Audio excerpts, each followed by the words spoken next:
Hello everyone, welcome back to Dad Life Chess.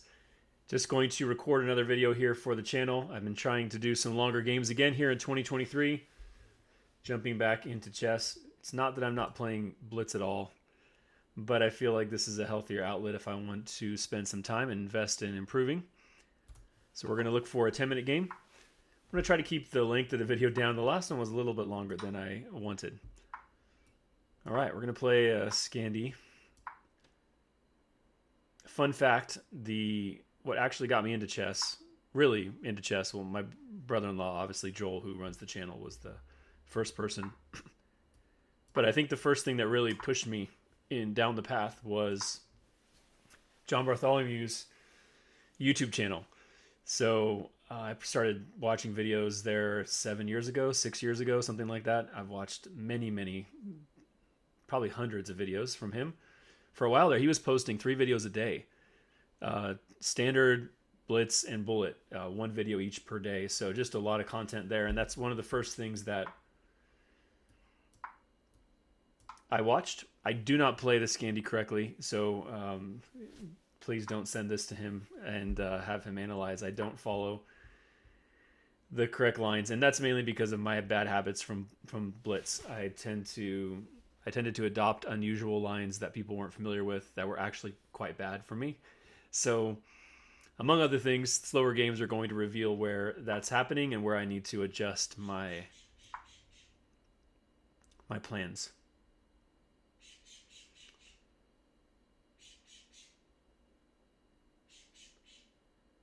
But yes, so yeah, shout out to John Bartholomew's channel. If you haven't checked it out, you definitely should. I think what really drew me, so one of the first things I think outside of Joel's pushing me in the direction of playing was the bullet brawls with Danny Wrench, which I heard are coming back. Great news. Those were great. I just loved seeing somebody play and enjoy playing those faster time controls was the first for me. And then John Bartholomew's channel, I think what was interesting to me about his channel was it was very clear that he was very strong, but when I watched his videos, I was able to follow his thought process.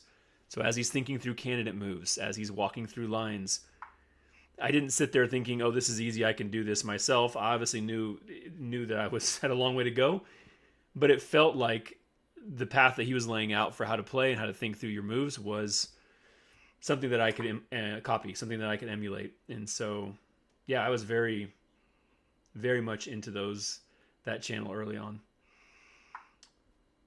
All right, been talking a little bit too much here and not playing. So let me just stop for a second. I think I already missed something. All right, we're going to play here. I'm going to take if he lets me, which means I'll have pressure on the knight with possible discoveries coming.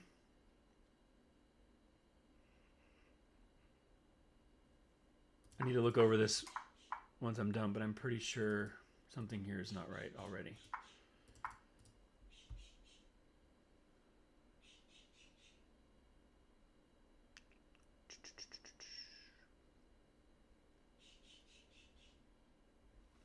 All right.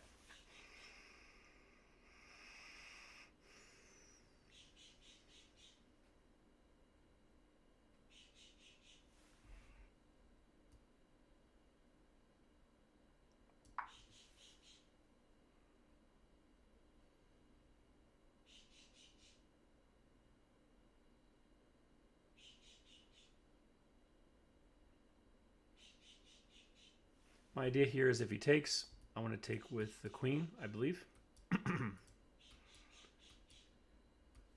My rook will be on his queen in order to keep these pieces defended. I think he'll have to at least make a couple moves where I can immediately start to pressure those, as well as the pawn. So my bishop's on the pawn.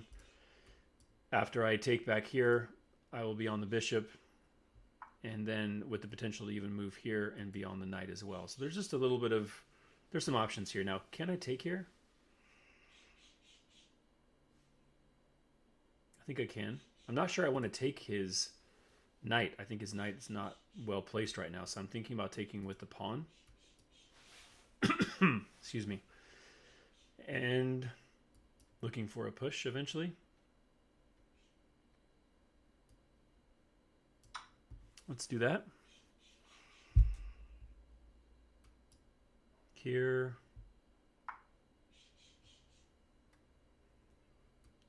So I'm thinking what he's probably aiming for is this push. I can play here, and then it opens up position for his knight. So I think I would prefer, well, of course, the other option is if I push here, he can go here, and then make the opposite move. Oh no, same move. Yeah, here.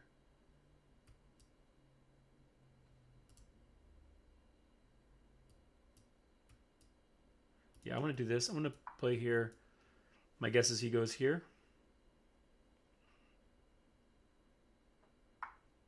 And then I'll meet this with a6 and this with b6.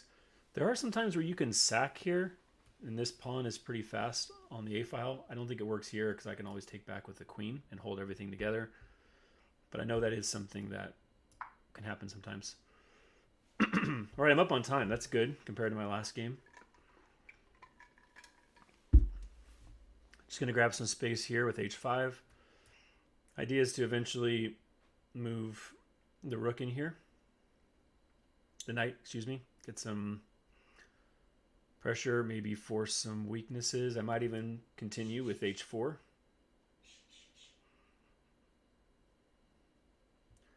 Let's think about my opponent for a second, though.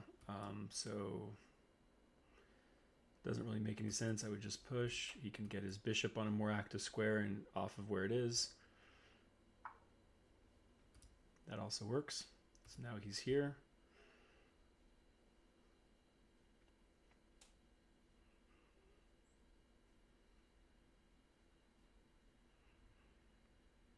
Okay. I feel like I have something here. I just need to take a second and think. So this doesn't have an immediate threat. I think he could actually play f4 if he really wanted to. Probably a more natural move would be g3. Then I still have to deal with this. But maybe I'm fine. Oh, I also have to keep an eye on this, so I can't do anything with my queen to defend. f7. I could trade off. I don't know that that helps me.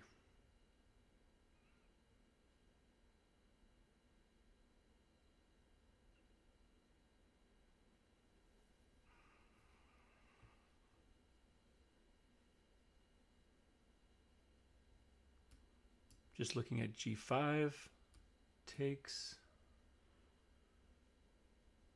Yeah, nothing there is fast enough to be a problem. I think I need to keep the pawn. I don't really want to play g6 because it blocks the pawn push that I want later. So I think right now I'm thinking this and then take back with the pawn. Takes, and then maybe I have to worry about that pawn being a little weak, but I feel like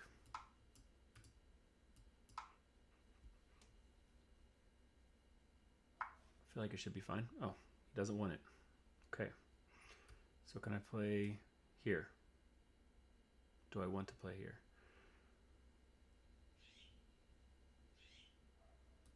Here. I mean, you can't go here, here, here, or here. So he has to go there. And then here, takes.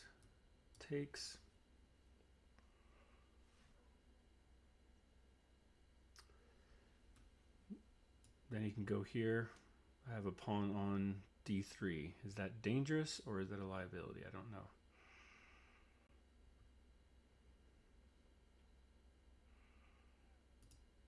That seems really interesting. I gotta watch my time. I'm also looking at this. If this is a maybe even in conjunction after the bishop gets back here.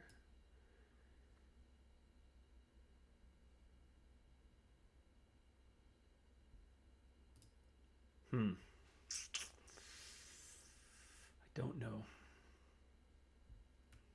Play g5. I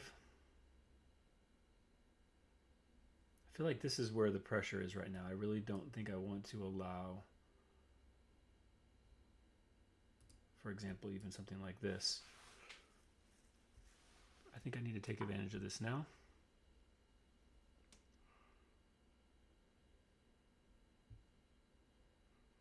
Oh, one thing to keep in mind here, obviously, is after the trades, the C file is open, of course. I mean, I could just tuck my king on b8, which I was already planning to do anyway. But then what generally happens there when you make this move is that you're watching for mate on b7 the entire game.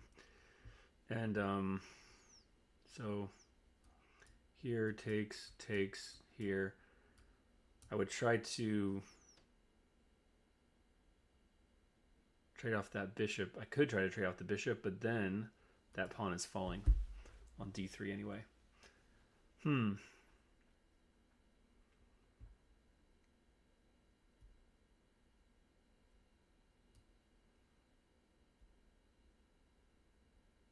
want to leave those pawns there for now, for that reason. I don't really want this diagonal opened.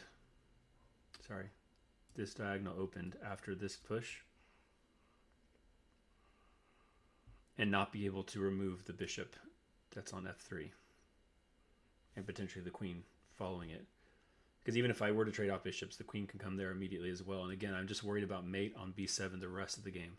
I've had games like this in the Scandi. That's exactly the theme later in the game, and it's not fun. All right. In Blitz, I would probably sack this piece or bullet for the open H file.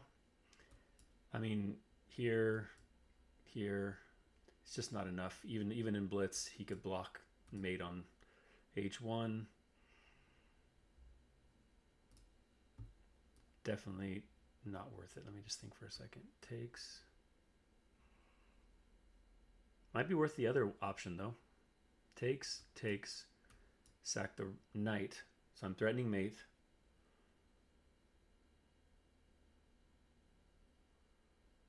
Taking, I think, is a problem.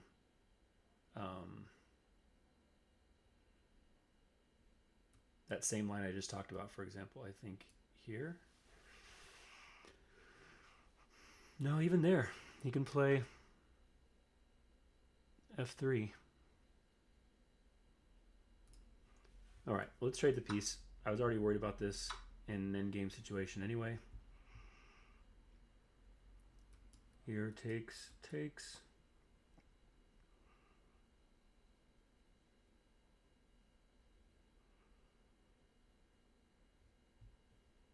I either have to defend this pawn or play d3. I don't think c3 makes any sense. Just creates weaknesses.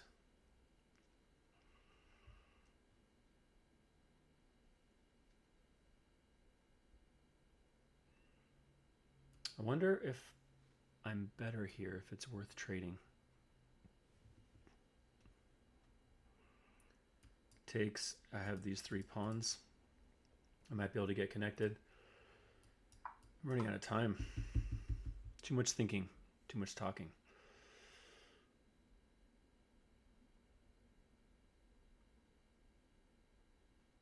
This is how you know I'm at least trying to get better. I'm not saying the queen trade here is best for me. It may not be.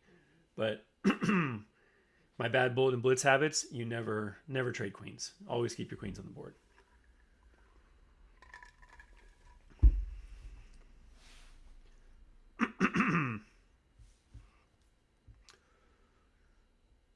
So I don't know. I don't know what to think about this position exactly.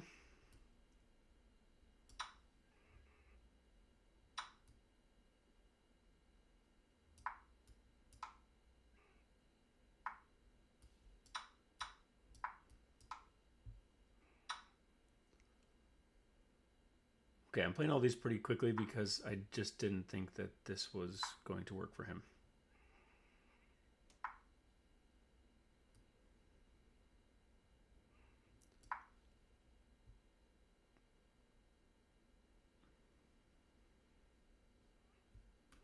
but I may be missing something. I mean, his knight is covering c3, so I can't immediately force the issue. But given enough time, I can play here. Yeah, like even now. Excuse me. And if he does try to push here, I do even have a check in between check if I need to. So let's just think for a second. Let's just play more quickly. I don't have time. 1 minute.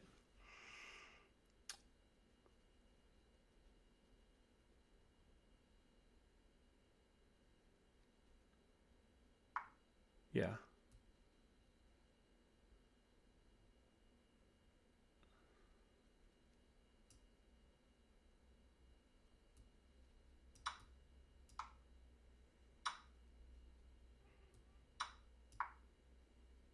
Okay, what do I have? 5, 4. I'm up a pawn.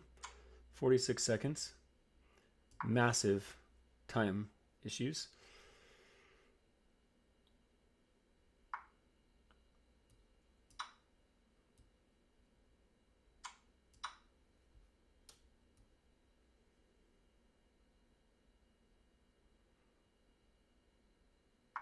All right, now we're up 2 pawns. Making improvements.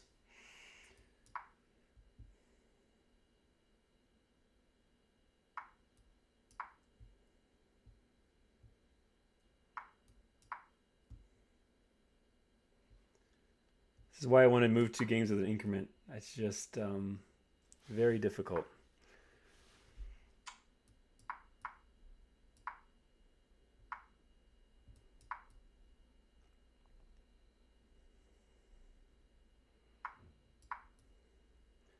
Just want to shoulder out his king. Oh, it doesn't work. I'm not close enough yet. Oh, he lets me do it. I don't think this is what he wanted.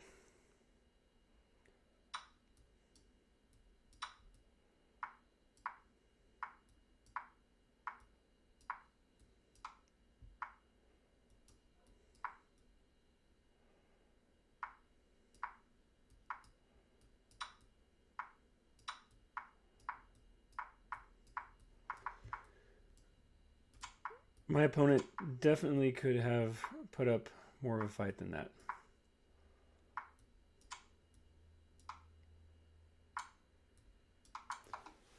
I think with 7 seconds left, even just trying to keep his rook on the board a little longer may have been enough for him to win on time. There's a lot of things there at the end I want to look at more carefully. I want to try to keep the time down on the game today, but before we do anything with the engine, I just want to run through a couple questions that I have, big questions. I have the evaluation turned off really quick, so let's just take a look here. So I was talking about the John Bartholomew channel, and I didn't even consider candidate moves here, but this is definitely, I think at this point, already a problem. Castling queenside in the Scandi is really not recommended in this position. This is exactly the way that I played it with Blitz and Bullet all the time, and it's just a bad habit. I need to stop doing that. So I castled queenside here without really even thinking too much. And of course that move came, and I think at this point I'm probably already in a little trouble, but I could be wrong. We'll look at that and see if I'm right about this. Once I got the pawn for free, I wasn't worried as much. I felt like here it was a solid position. So I'll look at the opening, out of the opening there. I'll look at that move here. There was a key point here where I had the ability to push, and I wasn't sure if I should or not, but we'll look at that and see if I was right there. And then we'll look at the queen trade, which not exactly what I wanted, but I didn't think it was too bad. Here I played these moves very quickly. I was low on time, but I think getting the pass pawn here was, and I saw that I had e4. Be great if you had this square as well, because then when he backs up, you actually can win a piece, but obviously his knight is doing a good job. So we'll look at the ending here and see if I had any mistakes. I played this because I knew I'd win the pawn as well as the piece. I think my opponent made a mistake here. I think pushing here was a mistake for sure, because now I win this piece and I win that pawn and another pawn afterward, and now I'm up 2 pawns. I think from here on out he was certainly losing. He should have probably just held off on that push and tried to defend those pawns. Yeah, and then the ending, nothing I really want to look at here. I think being up 2 pawns makes it very difficult for my opponent. I did make the mistake of moving my king up here too much, too quickly. I think really need to get the pawn a little further advanced. So here, I think, for example, that was probably not the best move for him. He's got to do something to dislodge my rook.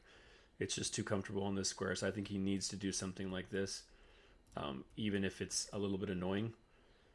To give up another pawn, I feel like he needs to get my rook out of here, and you can't just let it sit here for that whole time. So we'll look at that as well. Let's look at the analysis with the valuation. Actually, we'll just switch to the game review board.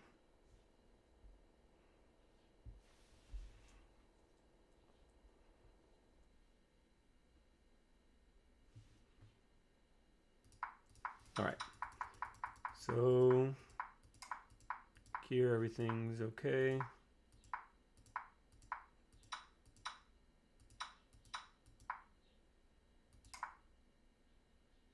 Okay, so it wasn't a blunder or inaccuracy or anything really serious, but probably my guess is that the engine is not going to recommend. Yeah, they're actually recommending castles the other direction. Not surprising. So, but nothing too much of a problem. And actually, they're marking this as an inaccuracy because they say that the move I played, c5, creates problems. So let me just run through this really quick. I was thinking here. Oh, they're actually just saying knight takes even. And then my rooks have the file if you take. But my opponent didn't take, he pushed again. And knight f6, yep. Okay, they did recommend takes, which I was expecting. I was going to take with the queen, which is looking good. And then I was just thinking pressure here. I know, one move away from also putting pressure here. This pawn is under attack from my bishop. I feel like those three weak. In addition to that, obviously, his queen immediately has to find a place that's safer. Which, actually, he could go.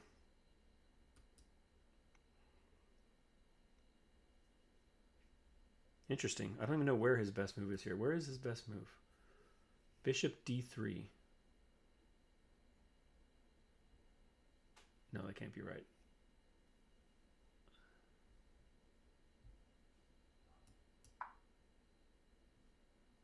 Why is it saying bishop d3? This is strange. Sometimes the moves that get recommended. Oh, d3. Sorry, d3. That makes sense. Yep, takes. Okay, that makes sense. I think probably if my opponent would have saw that move, then he may have taken. He didn't take, though, and so I just got the free pawn.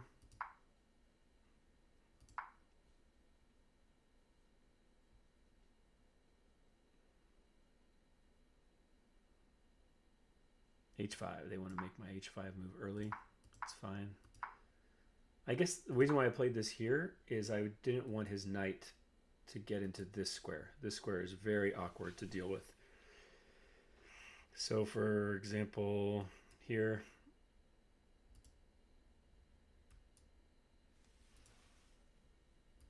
actually I guess I don't have an issue with that, do I? I cover this square with my pawn if he tries to push. Maybe that was kind of a ghost there, no real issue. But did play h5 eventually. There was a miss here. What's the best move? Knight g4. I mentioned this move multiple times in the game. Why is it so good here? Yeah, I mentioned f4 as an option to fix the problem, or here. So let's just play, yeah, f4 is fine. Oh, f4 doesn't work because of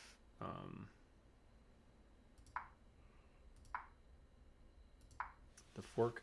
So what's the better move here?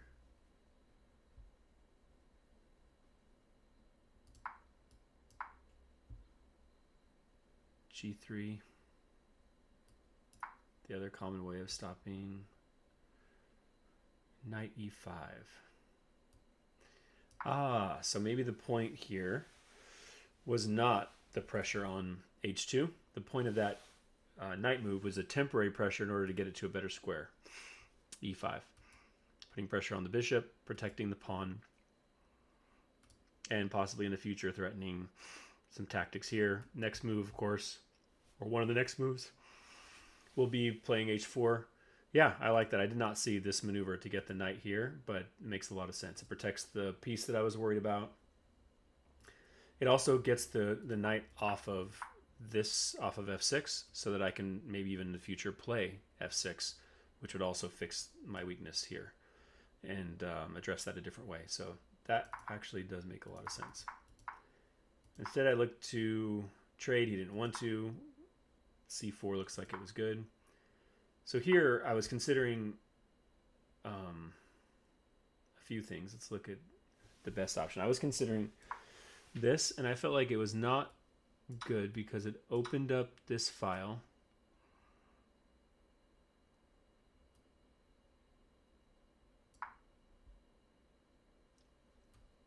On my king, and then also potentially later on with this push, it opens up tactics on B7. Looks like it's still a -3.5 advantage for me, so nothing that I really needed to be worried about. But king B8, just proactively getting out of the way. Yeah, okay. Well, as it turns out, that was not the best move. This wasn't the best move either. Best move was knight G4 again. I looked at this move. I mentioned it in the game multiple times. I think maybe here, maybe it's the same thing happening here. Let's look. Oh, here you just take. Nice.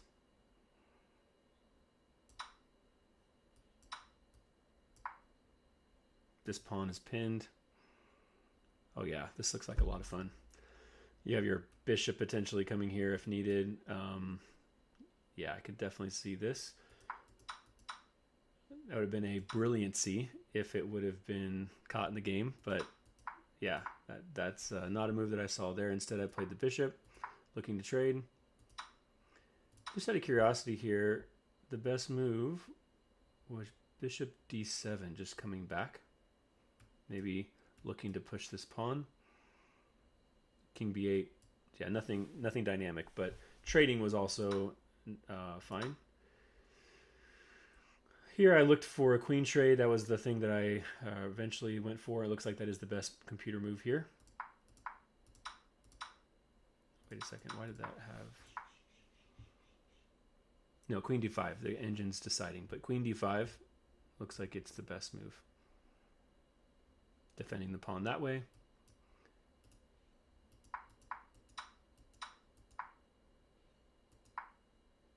There's the mistake. I think it's a mistake because I think what he really wanted was to prevent this passed pawn, and this doesn't do that because I can take, and then now this pawn just became an issue for him. Okay, should not have pushed. What should we do instead? D2. Rook D4. Oh, going after that knight right away.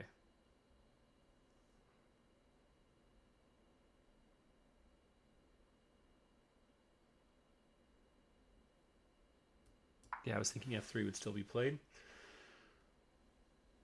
And we have the same basic idea where I pick up the pawn. I don't see a huge difference. Oh, wait, miss? Rook X A5. Oh! You don't worry about this one. You take the pawns here, because then I'm on this as well. You have the two passed pawns. The A and B pawns are passed. That makes sense. Okay, well, I pushed early. It looks like lost a little bit of my advantage. Still a pawn and a half. 2-pawn advantage.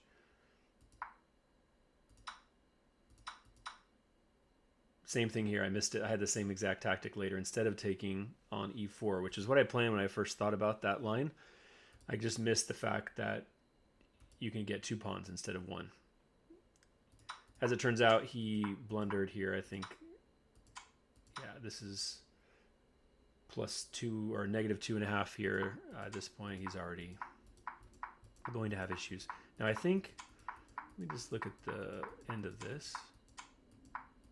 Oh, this is fine. Okay. No major blunders here. I think the 2-pawn advantage just really makes it difficult for him. And then my rook being on the f-file makes it difficult for his king to get over to defend anything. So obviously piece down. That's just resign time if your opponent doesn't have only 16 seconds. I think at the end here, you probably could have pressured me a little bit differently, and maybe I lose on time. But as it turns out, we got the win, so that's good. Let me actually look at the review itself and see what the stats are. We have 0 blunders, 1 miss, 1 mistake, and 5 inaccuracies. I think they do this new playing strength now too. Yeah, there we go. There's a confidence booster. My opponent played at a rating of 1837. And here's how I think you played this game for someone of your skill level, 2096. So I'm not anywhere close to that, and I'm sure that there is many things that stronger players saw in my game that could have been improved. But I'm happy with the win, and we'll keep playing the longer games and see if we can keep learning from them. Thanks for watching.